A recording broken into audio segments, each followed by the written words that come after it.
Irmãos, aquilo que eu quero falar hoje rapidamente convosco é sobre os 3 passos para nós termos relacionamentos saudáveis. E eu queria perguntar, não sei se o César está cá? O César, da Késia, não sei se ele está cá. Ou o Pastor Dantas. Pastor Dantas, podes sentar ao pé do Marco? Se acha para traduzir para ele que ele ainda não percebe português. Marco, ok? We love you, Marco. We want to understand everything, ok? Amém. Então o Pastor Dantas vai traduzir para o Marco e todos nós percebemos português, não é? Então vou falar em português. Então, como eu estava a dizer, hoje eu quero falar sobre os 3 passos para termos relacionamentos saudáveis. E todos nós que estamos aqui, nós temos relacionamentos uns com os outros. Nós somos seres sociais, seres de relacionamento, não é verdade? E eu estive a pesquisar um bocadinho sobre psicologia. A minha esposa é psicóloga e por isso é que casou comigo, porque para lidar comigo tem que ser uma psicóloga, não é fácil. E ela, a psicologia, ela fala de algo muito interessante. Na ciência do comportamento, na psicologia do comportamento, existem 2 psicólogos muito conhecidos e o nome deles é Joseph e Harrington. E eles, em 1955, eles criaram um sistema de desenvolvimento relacional que se chama a janela Johari. Johari por causa do nome deles, Joseph e Harrison, ok? Harrington. E este sistema que eles criaram em 1955 é um sistema de apoio ao desenvolvimento das relações interpessoais entre grupos e entre pessoas. E o que estes psicólogos descobriram depois de muita pesquisa científica é que os desenvolvimentos sociais, os relacionamentos, eles têm que ser desenvolvidos através de 3 coisas, através de 3 passos. E eles disseram que, e eu vou procurar passar aqui, é que a descoberta que eles fizeram é que esse desenvolvimento de relacionamentos assenta em 3 passos. E eles disseram que nós precisamos de aprender a ouvir, aprender a falar e aprender a ver. Mas isso é muito simples, não é verdade? Aquilo que eles descobriram depois de tanta pesquisa é algo muito simples. Mas eu quero dizer-te que nos relacionamentos entre as pessoas é necessário nós aprendermos a falar. Porque quanto mais nós falarmos, mais os outros vão conhecer-nos. E mais nós vamos poder ver-nos neles e a saber quem realmente nós somos. Porque os outros também nos ajudam a entender quem nós somos. Eles também descobriram que quanto mais nós ouvirmos, mais nós vamos aprender sobre nós próprios. Porque quando o outro fala sobre nós, ele nos dá uma informação que muitas vezes nós não estamos a ver.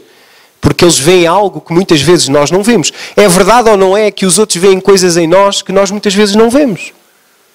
É verdade ou não é que às vezes os outros nos dizem coisas que nos surpreendem? Porque nós pensamos, nunca pensei que eu fosse assim. E em último lugar, eles dizem que é necessário nós aprendermos a ver. E a ver o quê?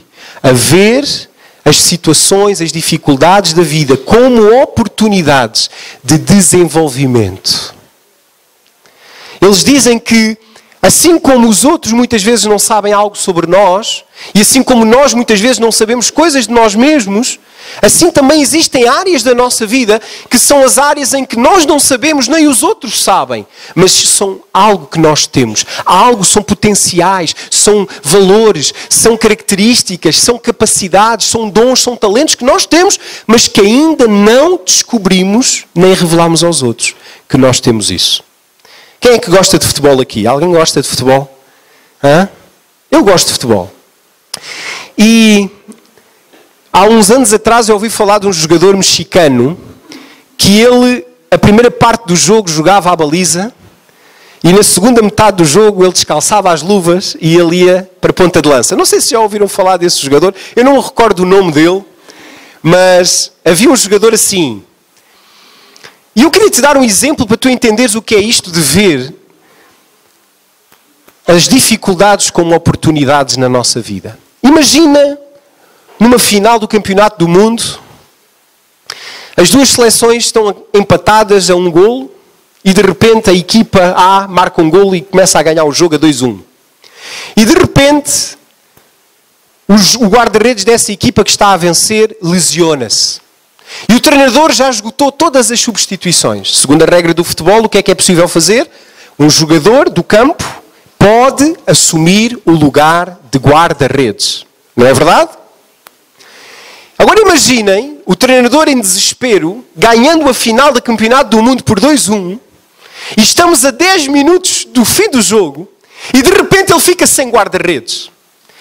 É uma dificuldade ou não é? O que é que vocês acham? É uma grande dificuldade. E naquele momento, ele tem que escolher um jogador para ir à baliza, para ir ao lugar do guarda-redes que se lesionou. E de repente há um jogador, um avançado, por exemplo, marcador de golos, que diz: treinador, eu vou à baliza. Eu nunca fui à baliza, mas eu vou à baliza. E eu vou defender as bolas e nós vamos ganhar este jogo. E o treinador trêmulo diz: está bem, vai lá à baliza, calça as luvas. E naqueles 10 minutos finais, aquele jogador que nunca jogou à baliza, de uma forma sobrenatural, ele consegue fazer as grandes defesas que ele nunca fez na sua vida. E ganham o jogo, ganham a taça do mundo. No final do jogo, o treinador vira-se para ele e diz: eu sei que tu és um grande avançado, mas hoje eu descobri que tenho um grande guarda-redes. Nem ele, nem o treinador sabiam que ele tinha aquela capacidade. Mas foi exatamente o ver aquela dificuldade com uns olhos de otimismo que levou aquele jovem, aquele jogador, a entender que para além de avançado, para além de goleador, ele também era um grande guarda-redes. Eu quero te fazer uma pergunta. Como é que tu tens visto as situações da tua vida? Será que tu tens sido alguém que está pronto a falar, pronto a ouvir, mas mais do que isso, pronto a ver as situações da tua vida, os relacionamentos da tua vida desta forma? Vendo cada problema como uma oportunidade para poder manifestar algo que nunca manifestaste, para ser algo que nunca foste, para fazeres algo que nunca fizeste. Então eu queria te convidar neste momento a tu refletires um bocadinho na tua vida e principalmente nos teus relacionamentos. O teu relacionamento conjugal, o teu relacionamento com os teus filhos, o teu relacionamento com os teus amigos, colegas de trabalho, vizinhos. Como é que está o teu relacionamento? Será que tu tens estado disponível para falar, para ouvir e para ver as dificuldades nesses relacionamentos? Porque eu sou pai, eu sou esposo, eu sou irmão, eu sou filho. E muitas vezes nos meus relacionamentos mais íntimos eu tenho problemas, eu tenho dificuldades. Mas Deus ensinou-me a ver esses problemas de uma forma otimista. De uma forma em que eu procuro reconhecer Deus e o que Deus está a fazer através daquele problema e daquela dificuldade. Então hoje eu quero falar sobre relacionamentos. E os 3 passos são estes: falar, ouvir e ver. Eu queria explorar na palavra de Deus um pouco sobre isto. Eu queria, de alguma maneira, ver na palavra de Deus a importância destes 3 passos para nós termos relacionamentos saudáveis. Eu queria te convidar a abrir a tua Bíblia em 1 de João, primeira epístola de João, capítulo 1, verso 1 a 3. E eu coloquei aqui o texto para quem não tem Bíblia, para que nós possamos entender algo que João, o Evangelho de João, o evangelista João, o apóstolo João, ele nos revela na sua primeira epístola. Ele diz assim: o que desde o princípio, o que ouvimos, o que vimos e com os nossos olhos, o que contemplamos e as nossas mãos apalparam a respeito do verbo da vida, pois a vida foi manifestada e nós a temos visto e dela testificamos e vos anunciamos a vida eterna que estava com o Pai e a nós foi manifestada. Sim, o que vimos e ouvimos, isso vos anunciamos, para que vós também tenhais comunhão conosco. E a nossa comunhão é com o Pai e com o seu Filho, Jesus Cristo. O que João está aqui a dizer é o seguinte: da mesma maneira que eu, João, vivi com Jesus, ouvi Jesus, vi Jesus, apalpei Jesus, da mesma forma que eu tive comunhão com Jesus, o verbo de Deus, a palavra de Deus, o próprio Deus feito homem, porque a Bíblia diz em João, Evangelho 1, capítulo 1, verso 1, diz lá assim: no princípio era o verbo, a palavra ativa de Deus, e o verbo estava com Deus e o verbo era Deus. E no verso 14 o que é que João diz? E o Verbo se fez carne e habitou entre nós e vimos a sua glória como a glória do unigênito do Pai. Então João, ele sabia quem Jesus era, porque ele viveu com Jesus, ele comeu com Jesus, ele dormiu com Jesus, muitas vezes ao relento, quando faziam caminhadas desde o norte de Israel até o sul de Israel. João, a Bíblia diz que ele até reclinava a sua cabeça no colo de Jesus. João conhecia Jesus. João conhecia Deus, porque Jesus é a imagem de Deus. Mas aqui na sua epístola ele escreve à igreja e ele diz o quê? Aquilo que eu vi e aquilo que eu ouvi, aquilo pelo qual eu tenho comunhão, eu quero que vocês também conheçam. Olha o que é que ele diz no final. Sim, o que vimos e ouvimos, isso vos anunciamos, para que vós também tenhais comunhão connosco. E a nossa comunhão é com quem? É com o Pai e com o seu Filho Jesus Cristo. Então João, o que ele está aqui a dizer é o seguinte: é possível tu teres comunhão com Deus. É possível tu ouvires a voz de Deus. É possível tu ouvires Deus falar contigo. É possível tu veres Deus agir na tua vida. É possível teres comunhão com Deus. E para nós termos comunhão, seja com quem for, nós precisamos de duas coisas: tempo. Precisamos de tempo e precisamos de relacionamento com essa pessoa.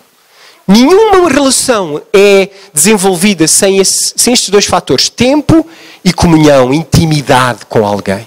Verdade? Mas a comunhão, para existir, precisa de haver duas coisas, ou três coisas. Como ele diz aqui, o que vimos e ouvimos.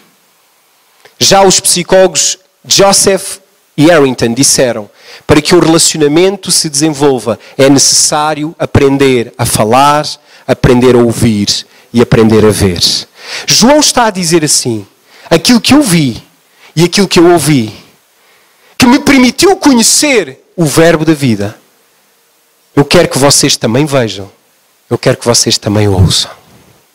Então eu fico muito feliz porque sei que a própria palavra de Deus me diz que é possível eu ter relacionamento com Deus. E hoje eu quero te fazer uma pergunta: como é que está o teu relacionamento com Deus?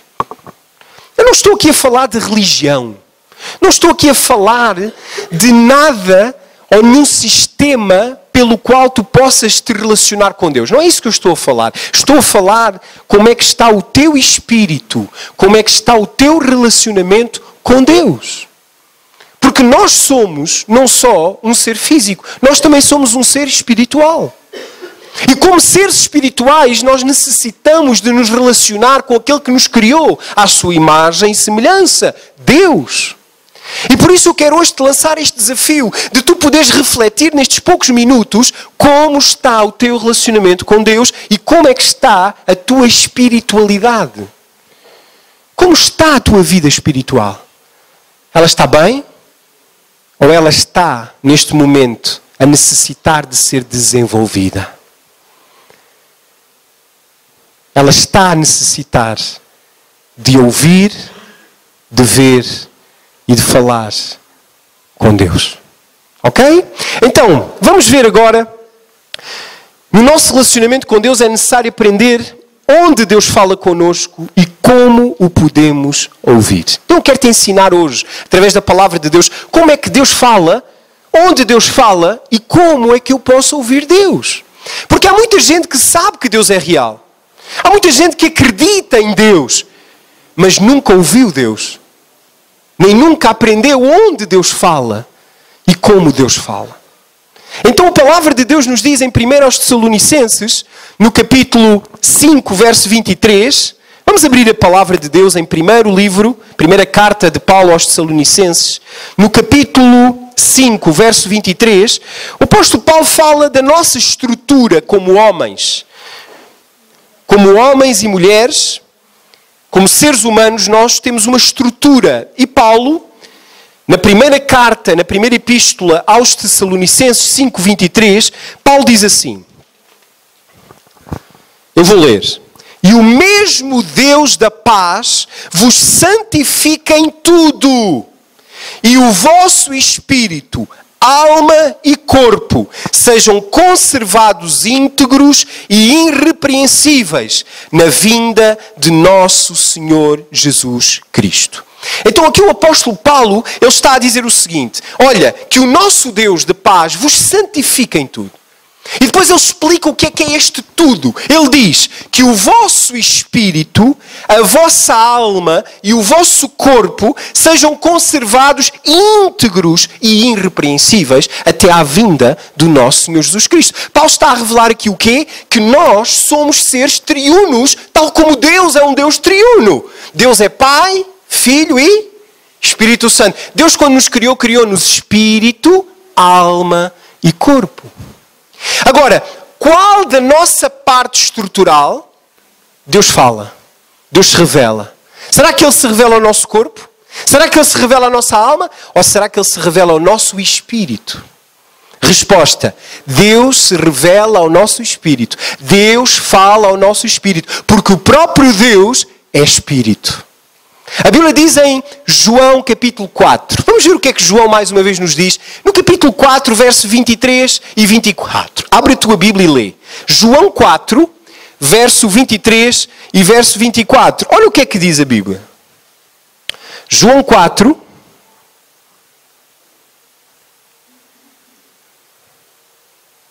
verso 23 e 24. O que é que ele diz aqui? Ele diz assim: Deus é Espírito e é necessário que aqueles que o adorem em, porque o Pai procura a esses que o possam adorar. Olha aqui o que diz: mas a hora vem, e agora é, em que os verdadeiros adoradores... Olha, repara bem o que é que Jesus diz àquela mulher samaritana. Ele diz assim: a hora vem, e ela já chegou, em que os verdadeiros adoradores... Então significa, se há verdadeiros adoradores, também há o quê? O que é que vocês acham? Se não houvessem falsos, Jesus não tinha que dizer os verdadeiros, dizia só os adoradores. Então olha o que Jesus nos está aqui a revelar. Ele diz: a hora vem e já é que os verdadeiros adoradores adorarão o Pai em espírito e em verdade. Então como é que nós nos relacionamos com Deus? Como é que nós falamos com Deus? Em espírito. Em espírito. E ele diz mais: porque o Pai procura. Olha ali, o Pai procura. Deus quer ter relacionamento connosco. Deus quer se revelar a nós. Ele diz em Jeremias 33:3: clama a mim e anunciar-te-ei coisas grandes e ocultas que não sabes. Em Provérbios ele diz: filho meu, dá-me o teu coração. Dá-me o teu coração. Deus quer ter relacionamento connosco. Deus quer tanto que ele se fez homem para nos conhecer e se dar a conhecer. Por isso eu te pergunto, como é que está o teu relacionamento com Deus? E olha o que é que ele diz: porque o Pai procura a tais que assim o adorem. E depois Jesus faz uma afirmação categórica. Ele diz a seguir: Deus, verso 24, Deus é Espírito. E importa que os que o adorem em Espírito e em verdade. Sabes porquê que há muita gente que não consegue acreditar em Deus? Porque ainda não descobriu como sintonizar o seu espírito com Deus. Paulo diz há pouco que nós somos o quê? Espírito, alma e corpo. Deus é espírito. E qual é a parte que Deus fala? É o nosso espírito. Qual é a parte que nós falamos com Deus? É através do nosso espírito. Agora, se alguém vive apenas numa dimensão da alma, do raciocínio, da vontade, das emoções, essa pessoa nunca poderá ouvir Deus nem falar com Deus. Porque Deus é espírito e importa que os seus adoradores o adorem em espírito e em verdade. Então, irmãos, voltando lá à nossa projeção, o nosso espírito ele tem três funções. Três funções. A primeira função do nosso espírito é comunhão. É um lugar onde nós adoramos a Deus. Nós já lemos João 4, 23 e 24. E é através do nosso espírito, desta função que nós temos no nosso espírito, que nós falamos com Deus e que nós ouvimos Deus. A segunda função do espírito é a intuição. Intuição é algo também do nosso espírito. A intuição é algo que todos nós temos, uns mais, outros menos. Até dizem que as mulheres, por exemplo, elas têm o sexto sentido. O que é o sexto sentido? É a intuição. E o que é a intuição? Eu coloco aqui, possibilita receber a direção de Deus para o que devemos fazer. Funciona como um desejo interior de fazer algo ou um constrangimento em fazer algo ou não fazer algo. Por exemplo, em Marcos capítulo 1, verso 12, a Bíblia diz que o Espírito de Deus impeliu Jesus para o deserto para ser tentado. Como é que Deus levou Jesus ao deserto? Impelindo Jesus no seu Espírito. O que é esse impelir? Esse impelir é a intuição. Quantas vezes nós estamos para fazer alguma coisa e de repente algo dentro de nós diz, não faças. Já viveram isto? Já sentiram isso alguma vez? Ou, por exemplo, alguma coisa que a gente de repente tem vontade de fazer. Não sabemos porquê, mas temos vontade de fazer aquilo e vamos fazer. Às vezes, por exemplo, ligar para um amigo. Nós já não falamos com aquele amigo há muito tempo e de repente sentimos um desejo de ligar para ele e perguntar, como é que tu estás? E nós ligamos e dizemos, amigo, como é que tu estás? E de repente o amigo diz, pá, ainda bem que ligaste, porque eu estou mesmo aflito. Isso já aconteceu comigo. Talvez já tenha acontecido contigo. Isso é intuição. É uma função do nosso espírito. E Deus, Ele fala através da intuição. Ele fala através da intuição. Nos constrangendo a fazer algo ou nos impelindo a fazer algo. Estão a entender o que eu estou a dizer? Olha o que é que diz a Bíblia ali, em Provérbios 20, 27. Diz que a lâmpada do Senhor é o espírito do homem. Provérbios 20, 27. Se quiseres podes abrir. Diz lá, a lâmpada do Senhor é o espírito do homem. Lâmpada aqui no original hebraico significa como se fosse um semáforo. O semáforo da estrada que tem luz vermelha e luz verde. O que é que a luz verde significa? Avança. O que é que a luz vermelha significa? Para. A Bíblia diz que o espírito do homem é a lâmpada do Senhor. Muitas vezes Deus fala connosco dessa forma. Ele apresenta-nos um sinal verde e diz, avança. Mas às vezes Ele apresenta-nos um sinal vermelho e nós dizemos, não, eu não posso fazer isto, porque há algo em mim, eu não sei explicar, mas há algo em mim que me impede de fazer isto. Então a Bíblia fala-nos que o nosso espírito tem não só a função de comunhão com Deus, através da adoração, mas também tem a função de intuição. E Deus fala através da intuição. Talvez hoje tu digas assim, nunca consegui entender porque é que naquele dia eu ia na estrada e de repente fui por outro caminho diferente. E passado algum tempo eu descobri que naquele lugar, àquela hora, tinha havido um acidente. E se eu tivesse ido por aquela estrada, eu tinha morrido. Tantos episódios há da intuição a funcionar. Tantos episódios há, testemunhos há, de pessoas fazerem algo, não sabem porquê no seu intelecto, mas no seu coração, no seu espírito, algo falou com eles. Terceiro lugar, a terceira função do espírito é a consciência. A consciência é a chamada voz do espírito humano. A consciência é aquela voz suave, aquela voz mansa, que às vezes diz assim, não devias ter feito aquilo. Ou aquela voz que diz, faz isto. Quem é que já ouviu essa voz mansa dentro de nós? Eu ouço. É a nossa consciência. Agora, o interessante é que Romanos 9:1 fala-nos da consciência. Olha o que é que diz. Vamos abrir a Bíblia. Romanos 9:1.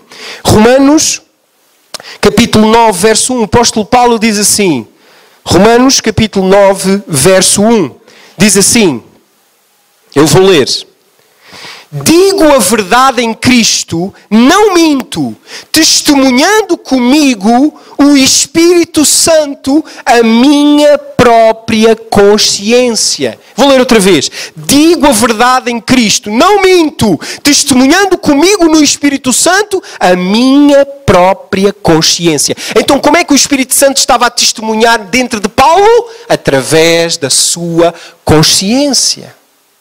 E quantas vezes Deus fala connosco através da nossa consciência e nós não sabemos que é Deus que está a falar. Pensamos que é a nossa cabeça. Pensamos que são coisas da nossa mente. Às vezes a nossa consciência é ilustrada nos desenhos animados por um diabinho e por um anjinho. Já viram isso? Em que o anjinho diz, não faças. E o diabinho diz, faz. Quem é que já viu isso na televisão e nos filmes? Não é? Aquilo é uma ilustração da nossa consciência. Agora, a palavra de Deus nos diz, em 1 Coríntios 6,17 diz assim: mas o que se une ao Senhor é um só Espírito com Ele. A Bíblia diz que aquele que se une ao Senhor pela fé, aquele que recebe Jesus como Senhor e Salvador da sua vida, aquele que convida o Espírito de Deus a viver dentro de si, a Bíblia diz que o Espírito de Deus e o teu Espírito, eles se fundem. Eles se unem como um só. Assim como um homem quando casa com uma mulher e no ato sexual eles se tornam uma só carne, como diz a Bíblia, não é? E serão uma só carne. Quando é que isso acontece? No ato sexual, o homem e a mulher se tornam uma só carne. Também quando eu entrego a minha vida a Jesus, quando eu reconheço que Ele é o meu Senhor e Salvador e o convido a fazer morada em mim, também o meu espírito se une a Ele e se torna um só. Agora a questão é que se eu já sou um com o Senhor, se o meu espírito está saturado, cheio do Espírito Santo, então quer dizer que a voz do meu espírito passa a ser a voz do Espírito de Deus. Por isso é que Paulo diz que o Espírito testificava através da sua consciência. Então aquele que já tem Jesus no seu coração, ele tem que aprender a ouvir a sua consciência, porque a consciência do crente, ele revela a palavra de Deus. Quantas vezes, irmãos, eu estou a fazer alguma coisa, até às vezes ver coisas na televisão, estou a fazer zapping, e estou a ver um canal de televisão mudo e está-me a dar um outro canal, um filme, um documentário, e de repente o Espírito Santo fala à minha consciência e diz: muda, porque isto não é bom que tu vejas isto. Isto não te vai edificar em nada. E eu mudo o canal, porque o Espírito Santo constrangeu a minha consciência. Da outra vez estava no aeroporto de Luanda. E o senhor à minha frente era suíço. Na fila da imigração. E ele pôs a mão no bolso para tirar o telemóvel e deixou cair dinheiro suíço. E eu ia atrás dele, eu não tinha percebido que ele tinha deixado de cair o dinheiro. Eu quando ia atrás dele, olhei para o chão e vi dinheiro suíço no chão. E era muito dinheiro. E eu imediatamente vi o dinheiro no chão, apanhei o dinheiro, olhei, vi que era dinheiro suíço, dinheiro verdadeiro, e eu pus no bolso, e de repente a minha consciência disse: de certeza que deve ser de alguém que está à tua frente, que deixou cair. E eu comecei a olhar, e em Angola não é fácil distinguir um suíço, irmãos. Não é fácil. É fácil, não é difícil. Então eu comecei a olhar e eu disse: não, o suíço deve ser aquele camarada ali, não é? Louro, de olhos azuis, não é? Irmãos, e ali houve uma luta na minha consciência. A luta foi: fica com o dinheiro ou não fiques com o dinheiro? E eu disse: não. Eu não vou ficar com este dinheiro não é meu. E eu sei de quem é. O problema é que eu sei de quem é o dinheiro. E eu cheguei ao pé do senhor e disse: o senhor é suíço? E ele assustou-se. Eu falei inglês e ele disse: sim, eu sou suíço. E eu disse: por acaso o senhor perdeu dinheiro? E ele disse: perdi dinheiro, pôs a mão no bolso e disse: ah, sim, perdi dinheiro. Perdeu uma nota assim, assado, frito e cozido? Sim. Então, olha, está aqui. Quando ele recebeu o dinheiro, ele deve ter pensado assim: eu estou em Angola ou eu estou no céu? Porque ele deve ter pensado assim: isto nunca me aconteceu antes. Alguém que encontra dinheiro e vai ter comigo e me devolve o dinheiro. Mas sabem, meus irmãos, o que eu vos quero dizer é que naquele momento Deus falou à minha consciência claramente. E o que Deus disse foi: Ismael, tu tens agora a oportunidade de mostrares a este homem que nem tudo em Angola é mau. Tens a oportunidade de dizer que neste país nem todos são ladrões. Nem todos são corruptos. E eu disse: sim, Senhor, eu vou fazer isso. Talvez este gesto vá mudar a ideia que este homem tem desta nação. E eu fiz isso. Mas quero compartilhar este testemunho real, porque foi algo que aconteceu na minha consciência. E a voz de Deus foi alta, cá dentro. Porque eu não queria dar o dinheiro, irmão, confesso. Eu já comecei a sonhar com o dinheiro. Eu disse logo: eu com este dinheiro eu vou comprar um telemóvel. Vou comprar um Note 8 e tal. Comecei logo a sonhar. E de repente o Espírito Santo, como diz Paulo em Romanos 9, o Espírito testificou através da minha consciência. E disse: esse dinheiro não é teu e tu sabes quem ele é. Devolve. E o devolvi. Amém, irmãos? Glória a Deus. Então, outro aspecto importante, 1 Timóteo 4,2 diz assim: pela hipocrisia dos homens que falam mentiras, tendo cauterizada a sua própria consciência. Aqui Paulo está a revelar a Timóteo que nos últimos dias muitos vão perder a fé verdadeira por darem ouvidos a doutrinas de demónios dentro da própria igreja. Doutrinas que vão levar o povo de Deus a fazer coisas que Deus não quer que eles façam. Coisas que lhes são prejudiciais. Então Paulo está a dizer assim: eles o fazem porque a sua consciência está cauterizada. O que é uma consciência cauterizada? É uma consciência que já não ouve a voz do Espírito Santo. É uma consciência que já está calejada. Em que a pessoa está no erro, ela vive no erro, ela pratica o erro, mas ela não sente nada que a impeça de fazer aquele erro.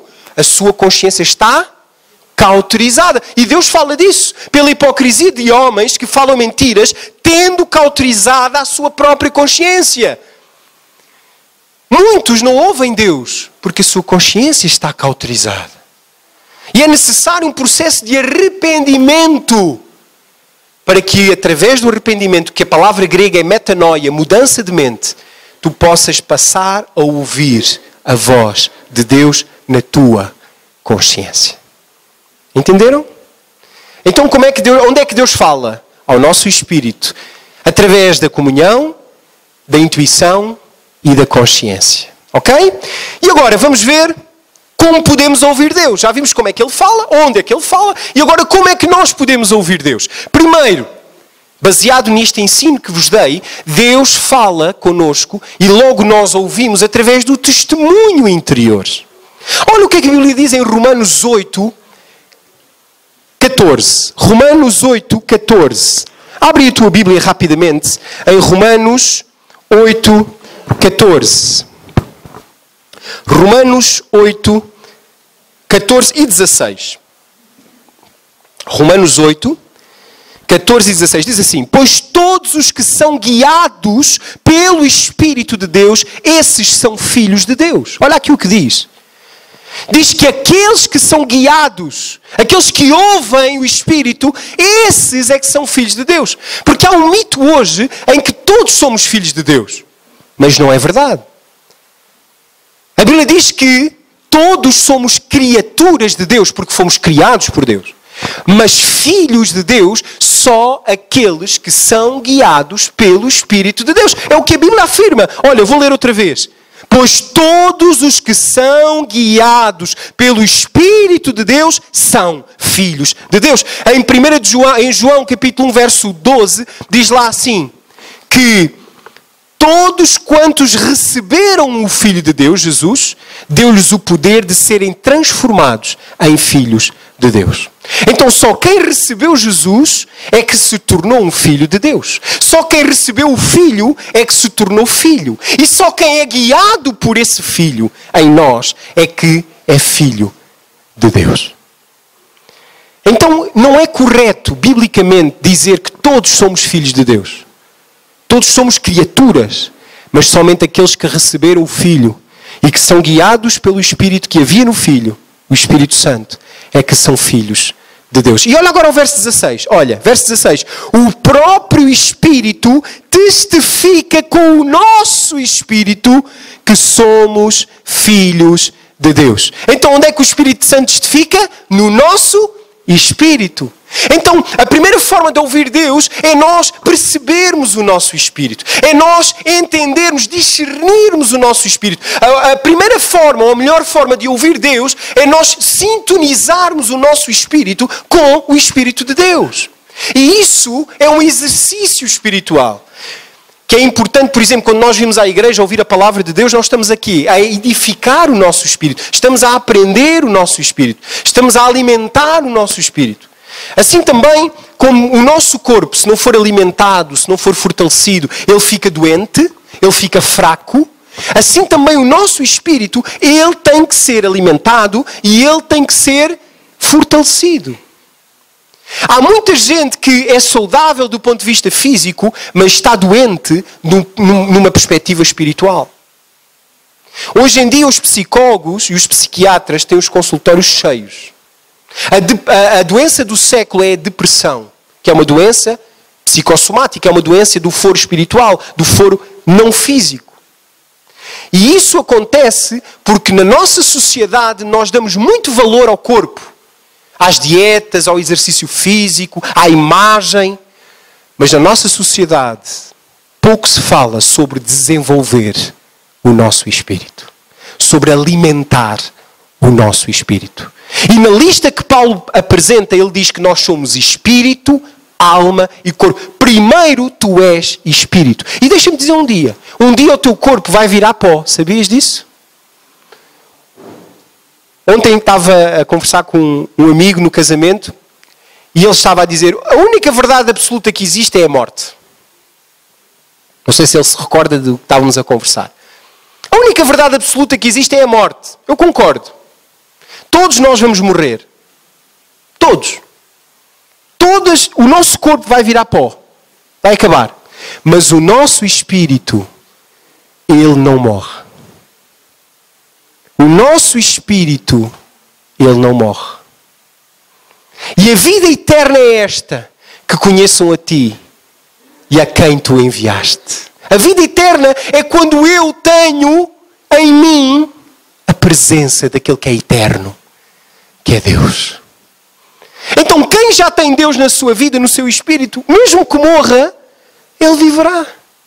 O que é que diz lá em Romanos 11? Jesus diz o quê? Eu sou a ressurreição e a vida. E aquele que crer em mim, ainda que morra, viverá. Crês isso? Então Jesus diz, eu sou a ressurreição e a vida. E hoje o desafio que eu quero vos fazer é de vocês refletirem como está o vosso espírito. Será que Deus já habita no vosso espírito? Será que a intuição é algo que funciona na vossa vida? Será que a consciência é algo que é realmente a voz de Deus na tua vida? Será que tu tens tido comunhão com Deus através da adoração, em espírito e em verdade? Ou será que a tua vida hoje está apenas alicerçada no que é físico e no que é da alma? E o teu espírito está morto, inativo. Então eu hoje quero te desafiar a refletir na tua vida espiritual. Amém? Então, em segundo lugar, Deus fala-nos em primeiro lugar, então, como pelo testemunho interior, como nós vemos aqui, o próprio Espírito testifica com o nosso Espírito que somos filhos de Deus. E a pergunta é, e como é que Ele testifica? Como é que é esse testificar de Deus? A Bíblia diz-nos em Colossenses 3,15 diz assim, eu vou ler, não precisam de abrir. Colossenses 3,15 diz assim, seja a paz de Cristo o juiz em vossos corações. Seja a paz de Cristo o juiz em vossos corações. Então, a paz de Deus em nós é o juiz. Isto é aquilo que nos dá a certeza se algo que nós estamos a fazer, ou algo que nós não estamos a fazer, se é ou não da vontade de Deus. Porque se eu estou a fazer algo que não me dá paz, então eu tenho que parar, eu tenho que refletir, eu tenho que dizer assim, será que esta é a vontade de Deus? Porque tantas vezes nós fazemos coisas, mas não temos paz dentro de nós. Porque a Bíblia diz que a paz de Cristo seja o juiz, o árbitro nos nossos corações. O que é que o juiz faz? O que é que o árbitro faz? Ele decide o que é correto e o que é errado. Ok? Então o testemunho interior, ele se manifesta através da paz. E a paz, ela nos dá essa característica, essa capacidade de entender qual é a vontade de Deus na nossa vida. Amém? E essa paz, muitas vezes, é algo que nós não conseguimos entender. Porque ela não vem à mente, ela vem ao nosso coração. Ok? Em segundo lugar, Deus fala através da voz mansa e suave da nossa consciência, que eu há pouco falei. Então, para eu poder ouvir Deus, eu preciso de ouvir a minha consciência. E a Bíblia fala-nos de um homem, de uma história, a história de Elias, que está em 1º livro dos Reis, capítulo 19, salvo erro. 1º livro dos Reis, capítulo 19, verso 8 a 14. Eu não vou ler para não ocupar muito tempo, mas vou contar rapidamente a história. A Bíblia diz que Elias, o profeta Elias, era um grande profeta, um homem de Deus, que manifestou ao povo de Israel quem era o verdadeiro Deus quando fez aquele desafio de subir a um monte, chamar todos os profetas de Baal e todo Israel e disse: vamos ver quem é o Deus verdadeiro. O Deus verdadeiro vai mandar fogo do céu e vai consumir o sacrifício. Então os profetas de Baal, que eram mais de 430 profetas, começaram a invocar Baal e a dizer: Baal, manda fogo do céu. E nada aconteceu. Depois Elias disse: agora é a minha vez. E a Bíblia diz que Elias disse: Deus de Israel, para que eles saibam que tu és Deus, envia fogo. E Deus enviou fogo do céu, que consumiu o sacrifício, lambeu a água e manifestou a sua glória de uma forma visível e sobrenatural. Pouco tempo depois, a rainha Jezabel, a rainha que era adepta do baalismo, do Deus Baal, quando descobriu o que Elias tinha feito aos seus profetas, fez uma ameaça. Disse: eu vou matar Elias e vou fazer com ele o que ele fez com os meus profetas. Elias fugiu para o deserto com medo. Aqui é interessante, não é? Elias mata 430 homens à espada e depois tem medo de uma mulher. Isto é engraçado, não é? Dá para refletir isto. E Elias fugiu de Jezabel para o deserto e a Bíblia diz que no deserto Elias quis morrer, desejou a morte, disse: Deus, eu quero morrer.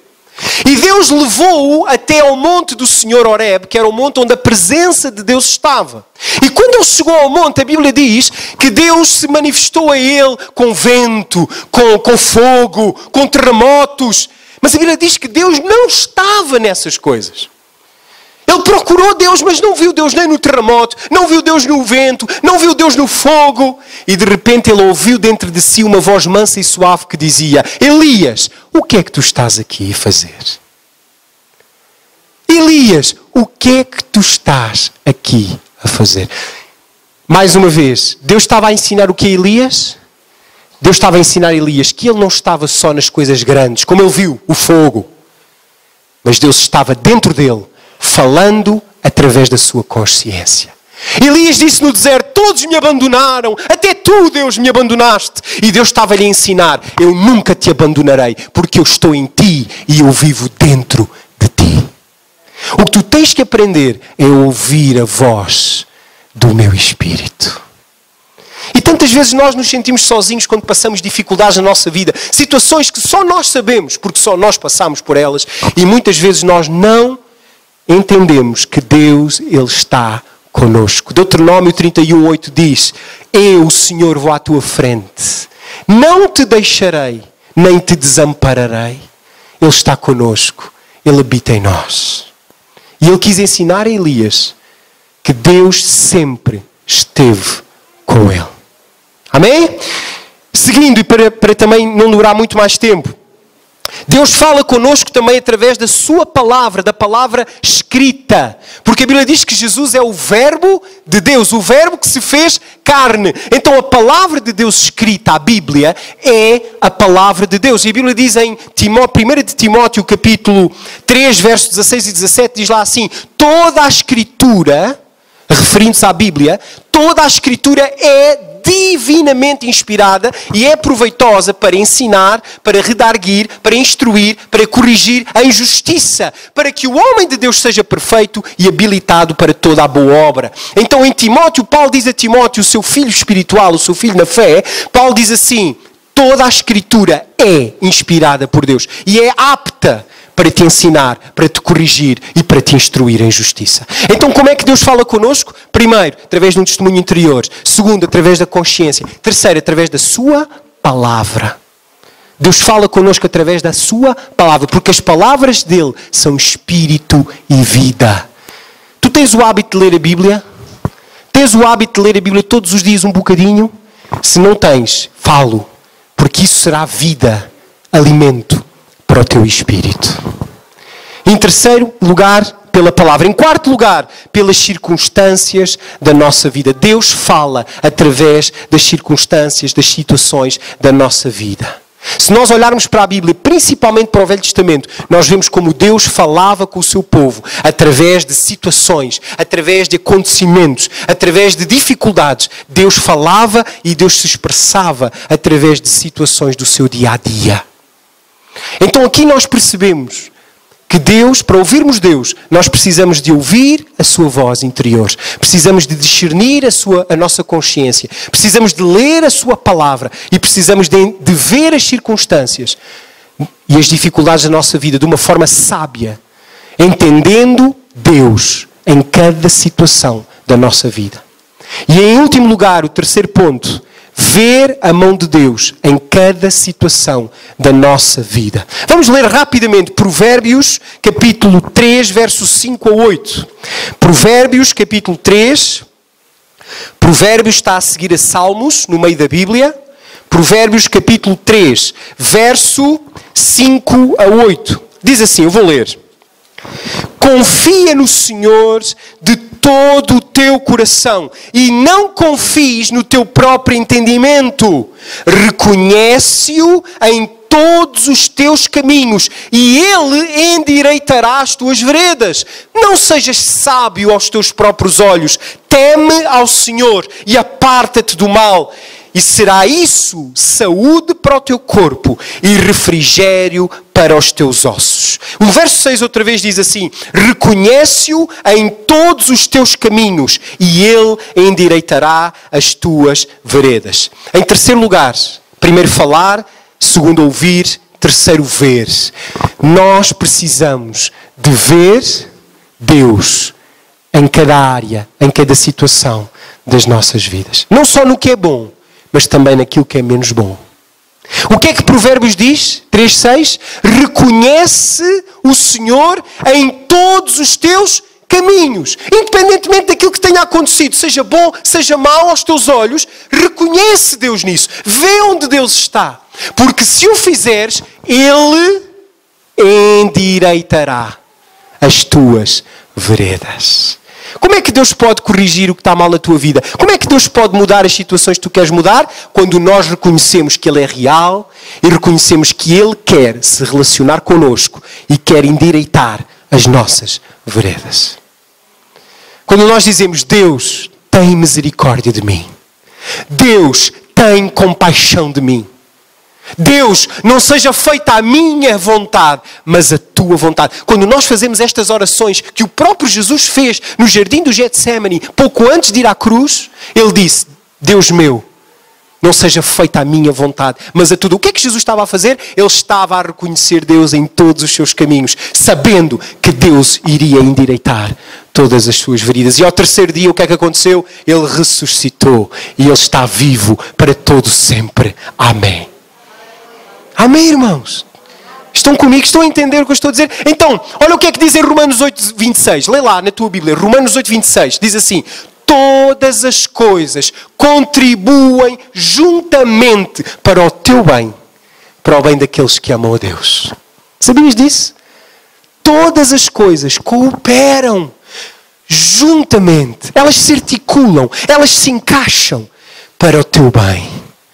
Quando algo acontece na minha vida que eu não estou à espera, algo que me surpreende pela negativa, irmãos, eu não fico abatido, eu não fico derrotado, mas eu digo, todas as coisas contribuem para o meu bem, porque Deus está comigo e a sua vara e o seu cajado me consolam. Prepara uma mesa perante mim na presença dos meus adversários, unge a minha cabeça com óleo e o meu cálice transborda. E certamente que a bondade e a misericórdia do Senhor seguirão todos os dias da minha vida e habitarei na casa do Senhor para todo sempre. Salmo 23.